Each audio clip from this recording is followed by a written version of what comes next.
Welcome to Samba Samba. Enjoy the video. You start by confirming legal ownership and permission. You must be authorized to alter the file. Once confirmed, locate the original project or source media. This is the cleanest route. Make a complete backup of every file and project version and label them clearly so you can revert. Now open the original project in the native editor. If the watermark is embedded in an export, import the highest quality source. Proceed only with proper rights. This avoids illegal use or lost work. Once in the project, find whether the watermark is a separate layer, track, or baked into pixels. If it's a distinct layer, disable or remove it. This preserves other edits. If it's baked in, use authorized tools, content-aware fill, clone stamp, or masking with adjacent pixels. Work on a duplicate layer so you can compare.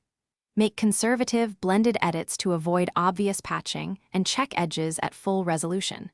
Save incremental versions. Keep notes about every change you make. Finish by exporting at the original resolution and codec, then compare the result to your backup and the source for artifacts.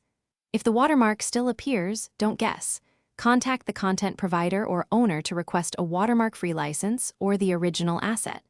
If you see artifacts, revert to the last good backup and try a different tool or technique, or hire a licensed professional.